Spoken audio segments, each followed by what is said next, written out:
Hey guys, welcome to the LT Brings the Heat podcast. We're your hosts, Sean Laird and Adam Heisler, where we talk about baseball and sports performance.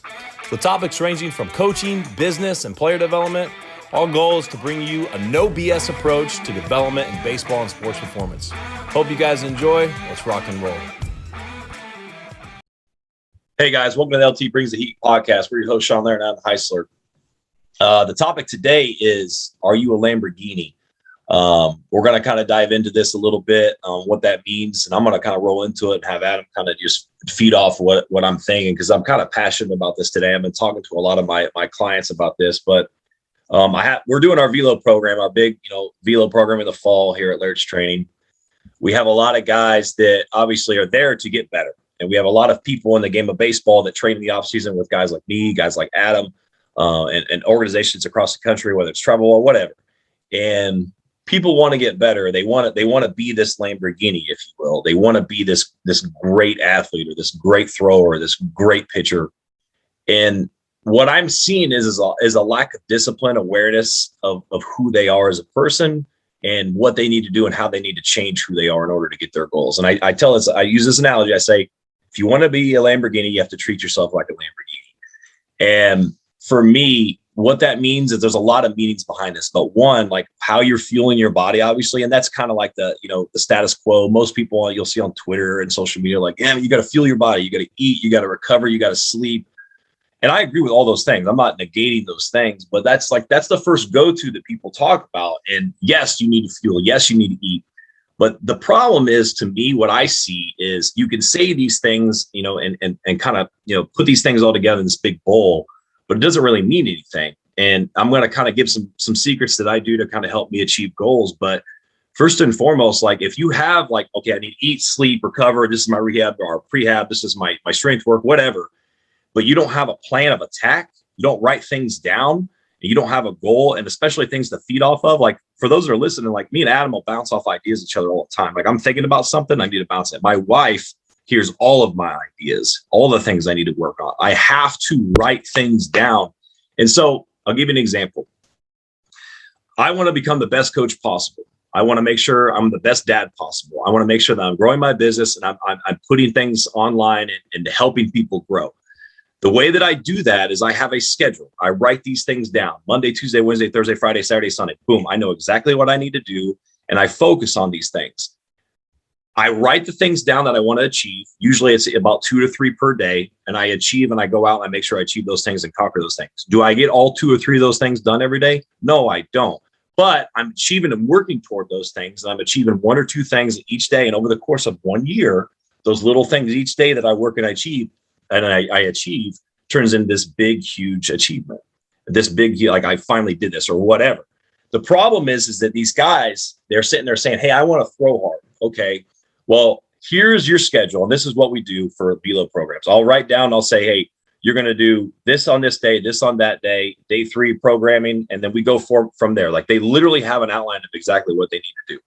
Guys will come in and they're sore, they're tired, their arms are bothering maybe a little bit, and I ask them, hey, are you doing these things? The answer is always no.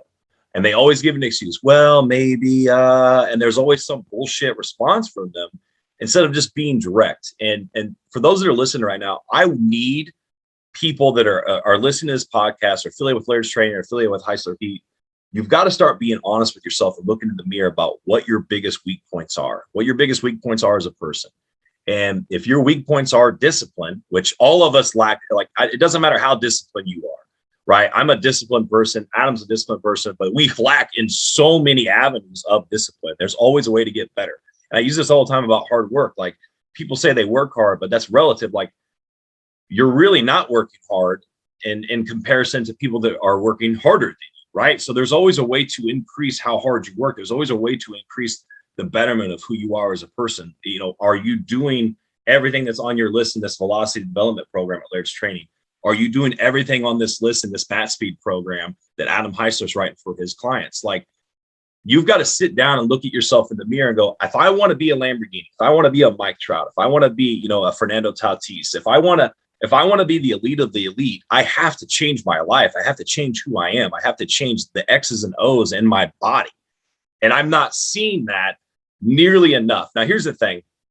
Are all these guys going to be all the guys that we train and people that train across America? Are they going to become the Mike Trouts? No, those guys are one in a billion, one in a lifetime, right? But when you work to achieve greatness, and I talk about, I hate the word perfection, but I also love the word perfection.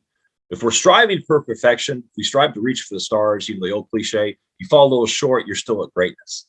And you have to be uncomfortable in order to get to a different version of you. We were just talking about this before we get on, like the Sean Laird right now of 2021 would absolutely beat the shit out of Sean Laird in 2016. And that I just dominate this guy mentally, physically, emotionally, whatever. And that's the mindset that I have until I become an old man. I can't move around anymore, right? But that's the mindset you've got to have. Like, is the version of yourself here and coming into October of 2021, is that person better than the person in March of 2021? Are you, like, if you want to be your Lamborghini, are you working toward becoming that Lamborghini? Are you working toward fueling yourself? And that's the thing. When I was getting into this, and I'll kind of wrap this up so Adam can get his 2 cents in on this. But like, when people say, are you fueling your body? It's more the mental than anything. And that's the thing. People get confused. Like there's these physical things to do, but it is very, very, very, very, very easy to do the physical things when it's convenient and it's in front of you and you're right there. But it's harder to mentally force yourself to do those things that you don't want to do. And as these guys sit here and they want to become this Lamborghini and they're not doing their bands, they're not doing their arm care, they're not doing their mobility work. And that's another thing that really pisses me off when it comes to baseball players is like, do you have to have perfect mobility to be an elite athlete? No. Some guys are hypermobile. Some guys are the tightness that they have actually helps them, right? But however, if you can't physically move in good positions that you need to be in, like for overhead athletes getting good overhead mobility, baseball players having good hip and lower back strength and mobility, you're not going to be able to do this long term. And I can take it from a guy that got hurt and I never even got to see how far my potential could be because I didn't take care of my body. I didn't know how to take care of my body well enough. And I lost a lot of potential doing those little things. And I'm telling you right now, the guys that are listening, like, you have to change who you are. You have to change your life if you want to become a better version of yourself, period. No, that's some big time truth bombs right there, man. I was sitting back listening and just so many good ideas and so many truths that are in that thing. And I think the biggest thing these days is just people get so distracted so easy. And I love social media. I love the iPhone. I love all the cool stuff that we have, but it becomes a big distraction in this world that people 20, 30 years ago didn't have to deal with. And so you had that old school mentality of like, man, we did it this way. We had to, remember, walk uphill in snow, all that kind of stuff. But the whole mindset is they spent more time doing things to better themselves versus being on TikTok and being on Instagram and being on Snapchat. And these are the little things that are distracting and taking away time and moments. We all have the same amount of time each and every day. It's just, how do you spend to use yours? Look at Tom Brady. How do you think he spends his time? I promise you, he's getting his 8 to 10 hours of sleep. He's getting his however much time he needs to work out and recover. He's getting his film session in. And then maybe he has a little me time with his family. But it's all set each and every day, where it's 24 hours. How are you using it? Are you doing 8 hours of this, 8 of that, and 8 of that? So you've got to really dictate and kind of come up with a routine. And like Sean was saying, is write this stuff down. Another one I like to use, and notice anytime we're using examples, they're always the greatest or the top of their level. We don't just bring up the average people. We're bringing up the exceptional ones, and not because they're just super talented, because these are the guys that are successful, but they've worked hard to get there too. Nick Saban. So what Nick Saban talks about all the time is that you do never go to the grocery store without writing a list. You just get in trouble. Like every time you go there, you write your list. That way you're in, you're out, you're efficient with your time. You're not getting distracted. You're not getting something that wasn't on your list just because it looked good. You made an impulse buy. Everything is always written out. When he brings in guest speakers, why is he bringing in guest speakers? Does he need these guys to come in and teach him anything? No, but what he does, he sits in the front and he has his notebook and he's trying to find 1 or 2 things that he can write down that maybe he's never heard before, maybe something he can use to motivate his team and get his team where they need to be each and every year. And it's so cool that he brings in guys from all over, not just athletes, but announcers and just anybody that has made an impact in the world in some way. Come in, speak to us, and make an impact on our players that leaves a lasting image of, this is what I need to do to get better. But every time they're bringing guys in, when they bring in a Navy SEAL guy, everything is about not getting distracted. And talking about being a Lamborghini is, you have to write this stuff down and have yourself set for the week, each and every day, break it down to each and every hour of, like Sean was saying, of your meals. That's a big part of it. But I think the biggest thing I took out of that was when you were mentioning the prehab, the mobility, this is the small stuff that separates people from the pack. If you do the small stuff and the little things, and you're doing this on your own each and every day, this is how you're going to reach those big numbers. And maybe you're not there yet, but you're going to catch these guys that are physical specimens, are the ones that are blessed genetically just right now that really aren't working hard. So you can do this, but are you willing to put in the time? Are you willing to give up distraction time? Are you willing to put the Snapchat away? Like, this is stuff that ultimately you have to decide for yourself, or otherwise 8 to 10 years down the road, you're going to be like, dang, I wonder how good I could have been if I dedicated all of my time to trying to be the best Adam Heisler I could be. And I totally agree with you, Sean. 5 years ago versus me now, I would run circles around that guy just based off maturity and learning and spiritually and mentally, just so much more advanced because I wanted to get better. And each and every day, that's the goal of how can we get better at Heisler Heat? How can we get better at Laird's training? What can we do different to separate ourselves and continue to challenge these players to meet their personal goals? Because we physically can't do it for them, but we dang sure can guide them in the right direction and tell them, now it's up to you to continue to put the work, follow the path, and trust us. But going back to what Sean said more than anything, and then I'll flip it over, is being honest with yourself. At the end of the week, don't look back and go, man, did I really hit as much as I wanted to this week? Well, no, I kind of had some tests. I wanted to hang out with my girlfriend. We had a date night. Like, that's the stuff that you're going to ultimately have to give up in order to reach that goal of being a Lamborghini.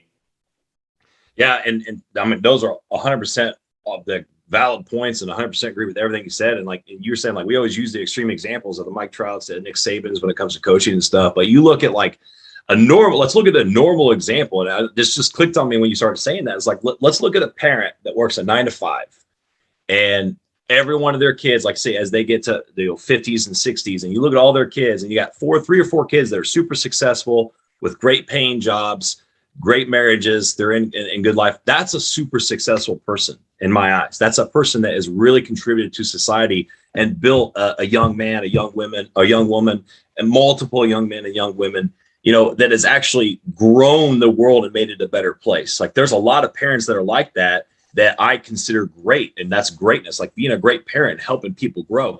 There's a lot of coaches that coach high school that get paid pennies on the dollar, that have grown and taught more men in this world than I would say a ton of professional coaches. And that's the thing, is like, people don't understand is like, you could be great at anything. Like, you can be a Lamborghini at anything you want. But most of you players, most of you athletes, since this is a sports development podcast, obviously, like most of you guys, you're wanting to be a Lamborghini, but you're driving around like a damn moped.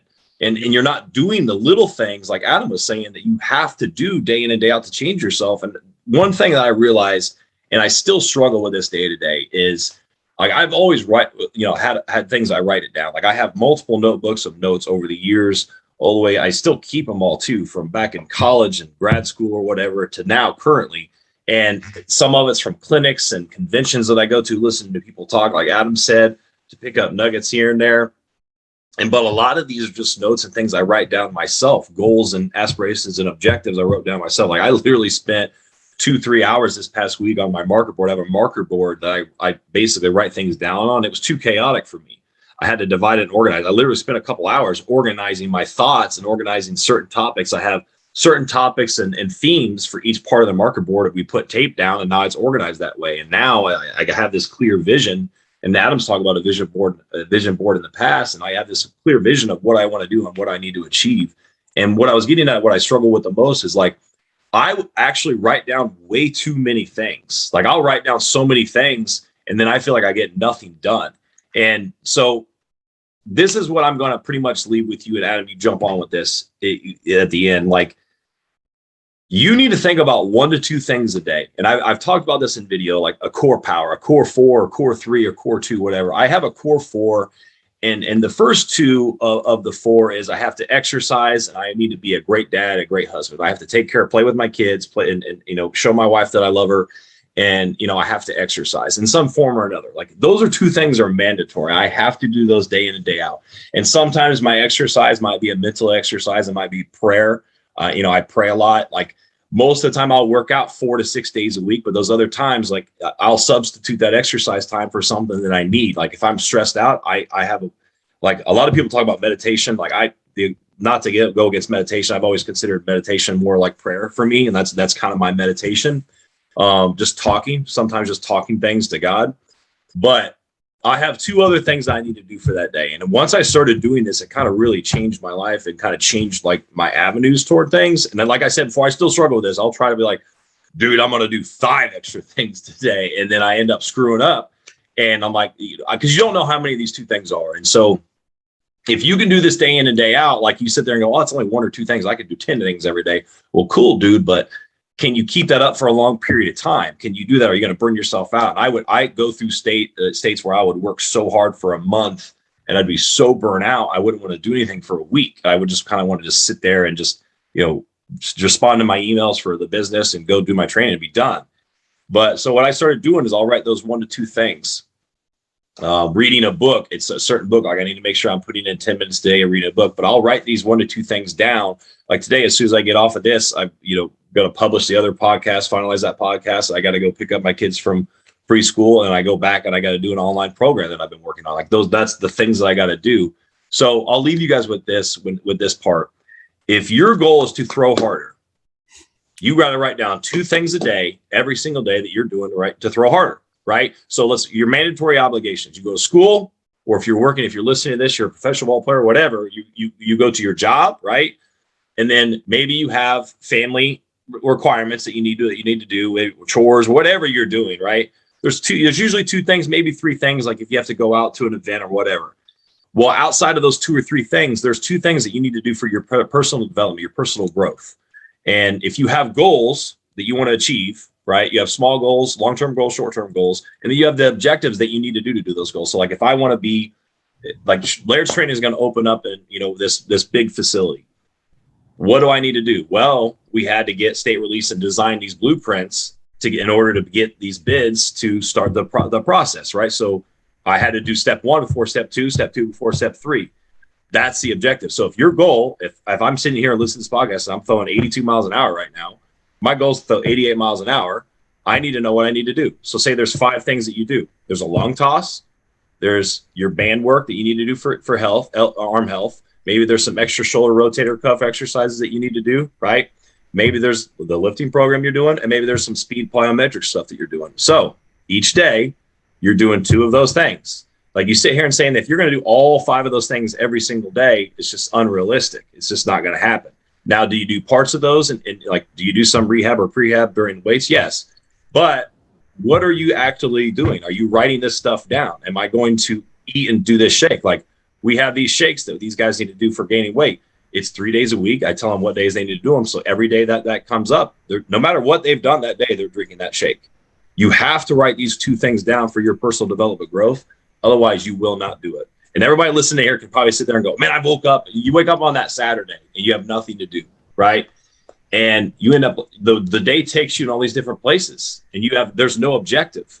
And I always say, like, if I've always felt better, and I'm different than a lot of people. I know everybody's different, but it doesn't matter if you want to be a painter. It doesn't matter if you want to be the best landscaper in the world. There are objectives that you can do in order to achieve your goals to be that Lamborghini. Yeah, that's awesome stuff. And I think the big thing here is you got to realize is when you write down these 1 or 2 objectives for the day, just how freaking good it feels when you get to erase that because you got it done. Like there's no better feeling than when you've accomplished what you needed to accomplish and you can sit back and be like, whew, all right, I got the paperwork out of the way. I got the business work out of the way. I got my prehab work out of the way. Nice. Mark that off. Let's go on to the next one. It's just such a good feeling. It's kind of like when you study for that test and you get the results back and you made a 99 or 100 and you're like, man, like that feels, there's no better gratification feeling than that. And I think when Sean hit the nail on the head of like writing down a schedule, whether it's daily or weekly, something we've done here at the house is we've got 3 dry erase boards now that one's a full calendar for the month, one's a week one, and then one's a board that I just write down an inspirational thing for the day. So it's right next to the door. As soon as we walk out the door, we see these 3 things and we physically can prepare ourselves, mentally can prepare ourselves of what we have coming up that week.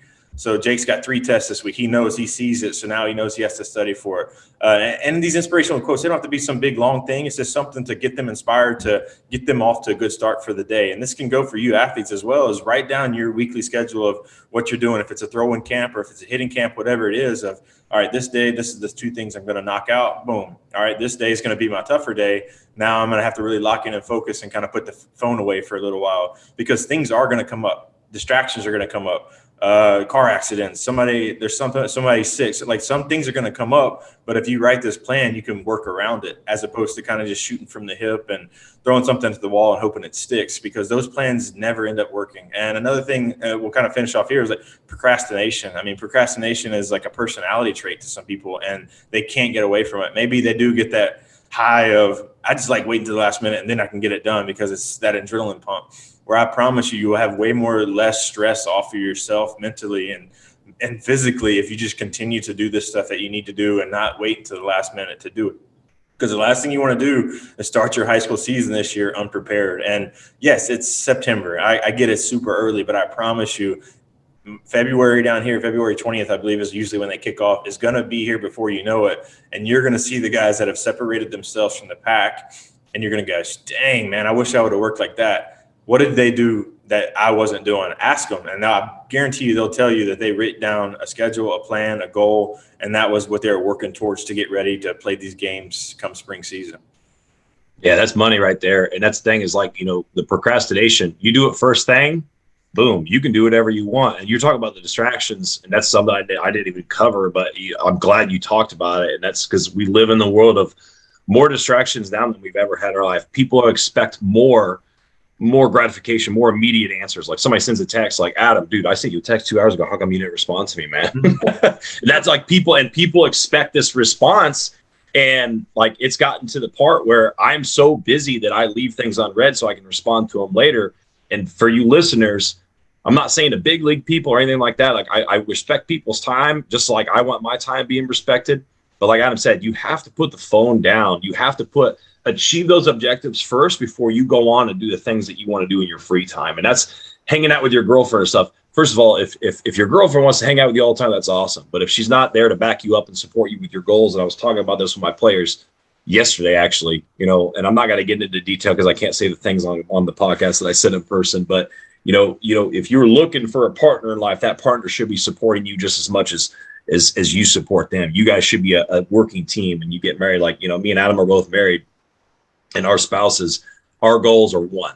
And it doesn't matter whatever my wife wants to do, I'm supporting her 100%. It doesn't matter what I want to do, she's going to support me 100%. I know Adam does too, as we're both believers in God, and that's how, in our opinions, things should be. If you guys disagree with that on the podcast, that's perfectly fine. But there's a reason why we're happy in achieving goals, because that's what we feel, and that's the foundation of our life, is working as a unit. And it doesn't matter who you are or what you do. You have to work as a unit when you have partners in this game. You have to achieve before you have that quote unquote freedom at the end of the day. But that's all I got, man. Adam, you got anything else? Yeah. And even like parents listening to this about their kids, is that overstepping the boundaries if I kind of make their schedule for them? No, I think it will help like encourage them and get them started on the right path of, hey, you're going to eventually take this over, but let's kind of work on this together to get you started, so to speak. And then once it becomes, because it is your goal, it's now your responsibility to get these things done. So parents, give them a little boost.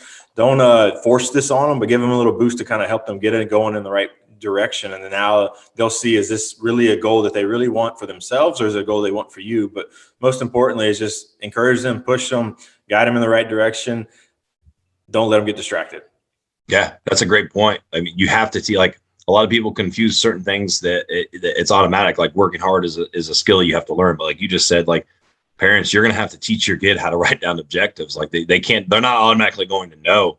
And maybe you don't know as a parent, and maybe you need to look into it more, but like, we got to do a better job as leaders, in this society of creating more leaders. And you have to teach these little things. And sometimes it's very surprising what kids don't know. And they might not know how to get in front of a piece of paper and write down things they want to do. They might not know what they want to do, but the first thing you got to do is you got to accept your weaknesses and who you are. Because a lot of people will not do that. In order to be successful, you have to know your strengths and your weaknesses. But, guys, I hope you enjoyed this episode. Everything was from the heart. It was just a passionate thing I wanted to talk about today. And I know Adam has these same conversations that I have day in and day out. But we got a special episode next week. We're going to have a former University of Kentucky player, big time power hitter on next week. I'm going to sit down and kind of talk about some things. So hope you guys enjoyed this. If you did, please like, share, subscribe. Until next time, we'll see you guys later.